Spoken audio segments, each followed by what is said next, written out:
Olá pessoal, espero que vocês estejam bem e nós vamos hoje trabalhar nessa videoaula uma discussão em torno do estudo de comunicação, ainda no contexto europeu, porém mais localizado na França, né?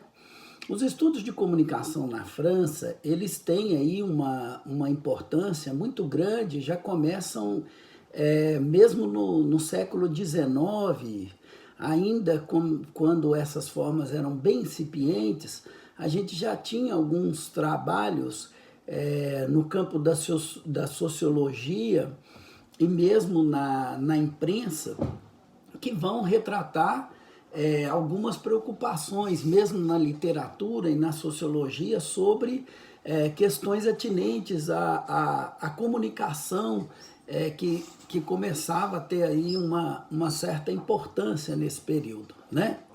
Nós vamos observar, então, que nesse período, alguns autores, como Gabriel Tarde, Balzac, vão ser importantes nesse início de trabalho, pensando na relação com a imprensa e alguns aspectos também da sociedade que se formava em torno de significações comuns, né?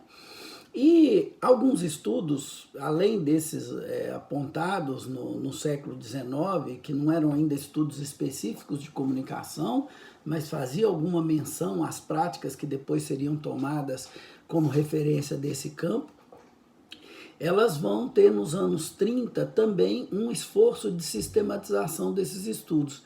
Eles não chegam a ser tão importantes quanto os estudos que foram feitos nos Estados Unidos nos anos 30 do século passado. Mas eles também têm uma importância, digamos assim, regional no âmbito da França, né?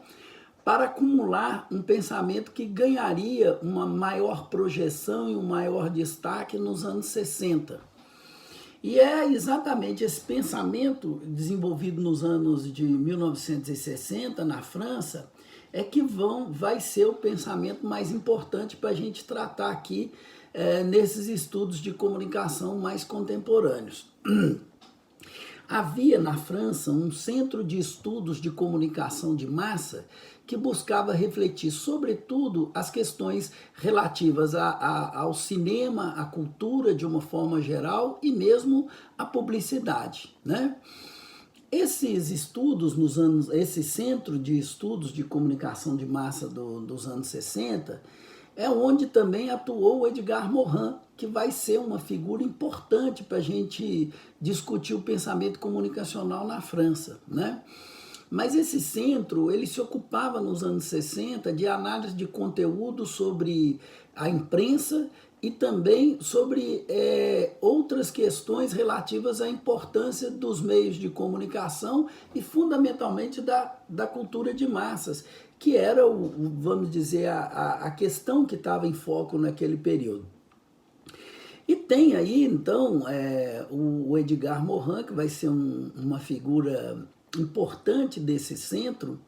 Ele vai produzir uma obra que vai se tornar uma grande referência para os estudos de comunicação. Uma obra que chama Cultura de Massas no século XX, o Espírito do Tempo.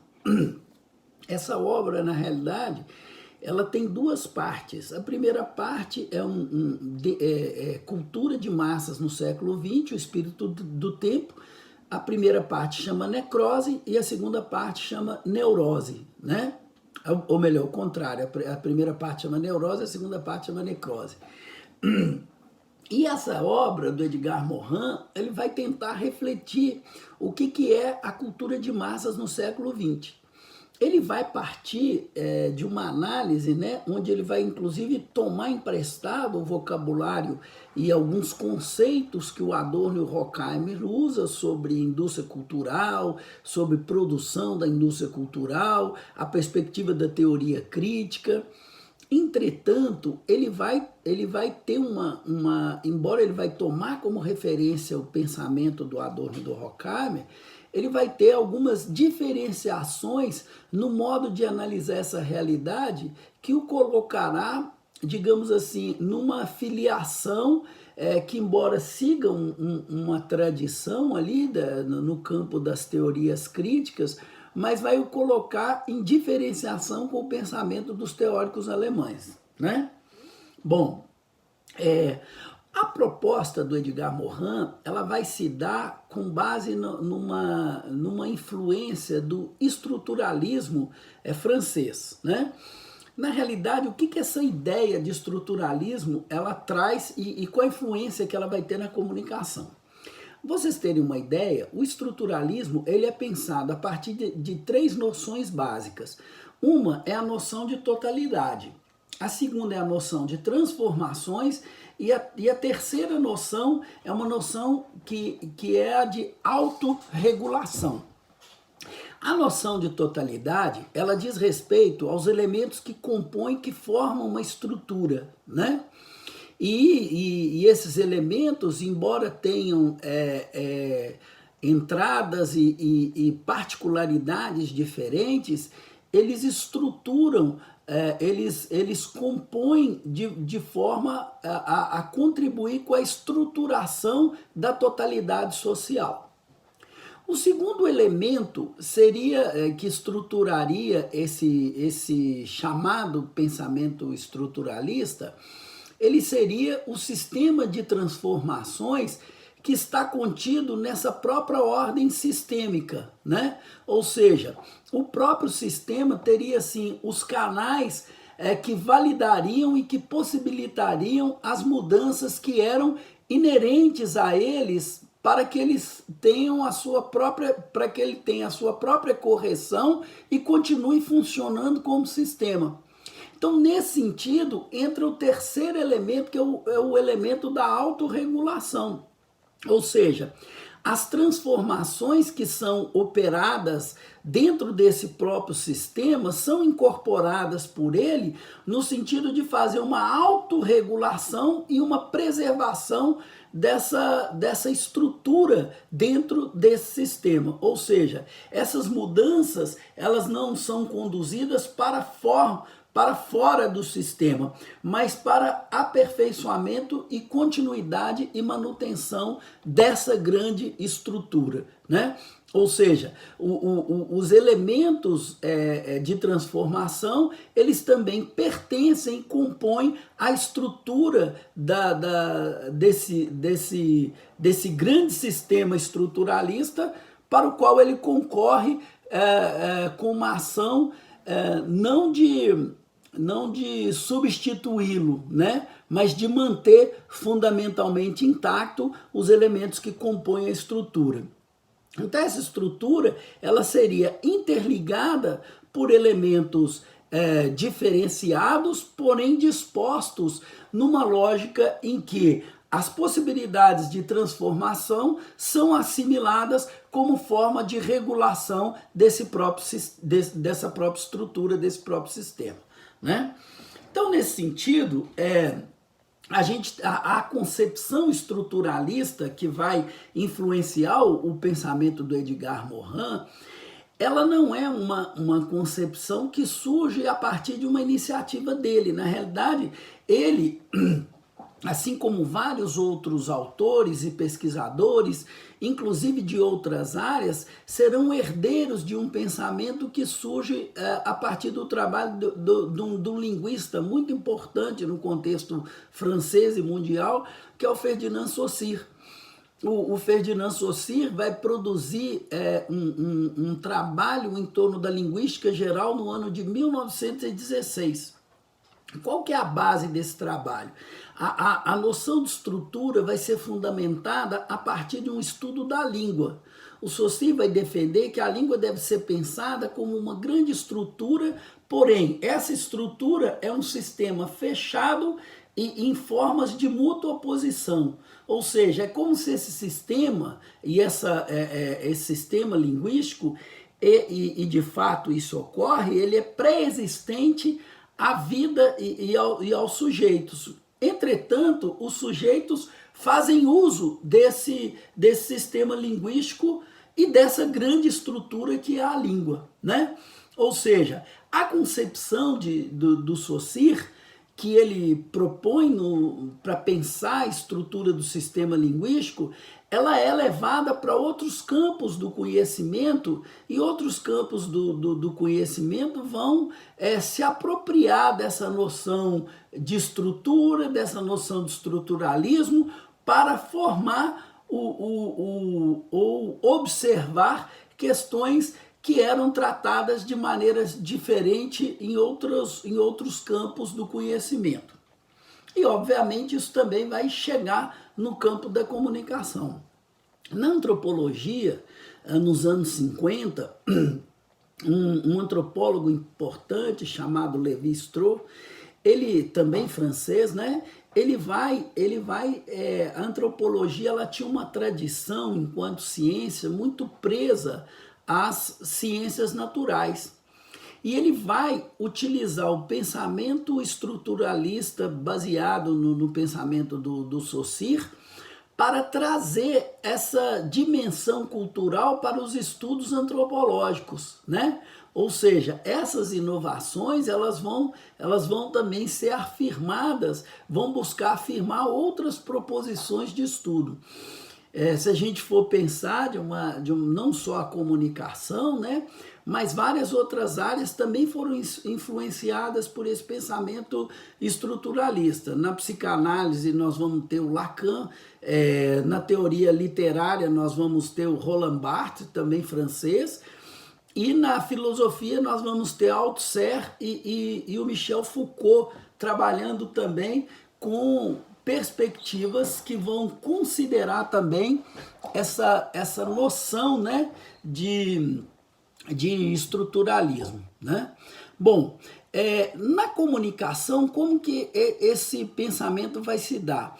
Ele vai ser, digamos assim, um sustentáculo das ideias e de algumas proposições que estarão assim subjacentes na base do pensamento que o Edgar Morin vai estruturar em termos aí de uma análise da cultura de massa e do campo da comunicação, né? Bom, na comunicação nós vamos ter aí o estruturalismo funcionando na análise estrutural das narrativas em textos literários, que é uma coisa que acabou sendo também desenvolvido nessa perspectiva de uso do estruturalismo no campo da comunicação. Em algumas análises de imagens audiovisuais, essas práticas também foram desenvolvidas por estudiosos franceses, mas o que marcou de fato, né, digamos assim, e de uma forma bem diferenciada, os estudos de comunicação no contexto francês, foi o pensamento do Edgar Morin, que está nesse livro que eu falei com vocês, né? O Cultura de Massas no século XX, o Espírito do Tempo. Esse livro, pessoal, ele é tão importante, né, que o Edgar Morin, que escreveu esse livro nos anos 60, esse livro foi recentemente publicado nessa década que nós estamos, né, no ano de 2015, ele foi republicado na França e também republicado no Brasil. Esse livro, que era trabalhado em 2 volumes, né? Se publicava o primeiro e o segundo. No Brasil saiu uma edição dele há cerca de 1 ou 2 anos, recentemente, com os 2 volumes num livro só, né? E é um livro que ele foi republicado exatamente pela importância e pela atualidade das questões que foram refletidas ali nos anos 60 e que ainda seguem como referências importantes para se pensar aí a comunicação de massa no século XX, e evidentemente ainda com reverberações do próprio século XXI. Quem é esse Edgar Morin, essa figura que escreveu esse livro e que é uma figura chave, uma figura, digamos assim, importantíssima no pensamento comunicacional francês, embora o trabalho dele não seja um trabalho restrito ao campo da comunicação. O Edgar Morin, ele nasceu em 1921, portanto, ano que vem, esse sujeito completa 100 anos, e ele está vivo ainda. Para vocês terem uma ideia, nesse período de pandemia aí, eu estava lendo outro dia uma matéria, não sei se foi na Folha ou no É o País, mas eles estavam entrevistando repostando, né, uma entrevista que tinha sido feita com o Edgar Morin, falando das possibilidades de transformação do mundo, da influência da pandemia, ou seja, é um sujeito até hoje muito ativo em termos da participação no debate intelectual contemporâneo. Para vocês terem uma ideia, ano passado ele esteve aqui no Brasil, no mês de junho, me salvo engano, fazendo uma palestra no Sesc do Rio de Janeiro. E quando eu até mencionando, né, eu vi que olhando lá, lendo sobre essa atividade intelectual do Edgar Morin, umas 2 semanas antes da palestra, não tinha mais lugares para as pessoas, nem ingresso para as pessoas assistirem. Então, isso mostra que um sujeito tem uma vitalidade e uma importância, né, intelectual muito grande até nos dias de hoje, na beira aí de completar 100 anos. Então, o cara nasceu em 1921 e ele era também de origem judia, perdeu a mãe dele muito cedo, né? E ele foi um cara que ele se filiou ao Partido Comunista no momento ali da juventude dele, né? Ele participou da luta contra a resistência, a luta contra os alemães na resistência francesa, embora ele tenha dado essa grande contribuição aí no âmbito da comunicação, né, com essa obra. Ela foi uma inserção pontual dele. A maior parte das inserções no campo intelectual dele estiveram ligadas à educação, à pedagogia, aos estudos da ciência e também ao pensamento da complexidade no mundo, que é uma questão para ele que é muito importante, né? Bom, do ponto de vista do Edgar Morin, ele vai propor na obra dele e com uma visão da comunicação também essa ideia de inteireza e de totalidade que vem dessa noção e dessa filiação que ele tem da perspectiva estruturalista. Ele, como um cara que tem um pensamento desse, ele vai ser um cara muito crítico da fragmentação da realidade. Ele entende que ao se criar os saberes dividido por disciplinas, né, por uma extrema fragmentação dessas formas de saber, a ciência vai perder um pouco a sua noção e o seu compromisso com a inteireza e, ao mesmo tempo, com a complexidade da realidade em função dessa excessiva, daquilo que ele entende que é uma excessiva especialização do conhecimento. Bom, embora o trabalho dele seja feito nos anos 60, né, essa contribuição que ele vai dar tem elementos importantes e que até hoje são resgatados.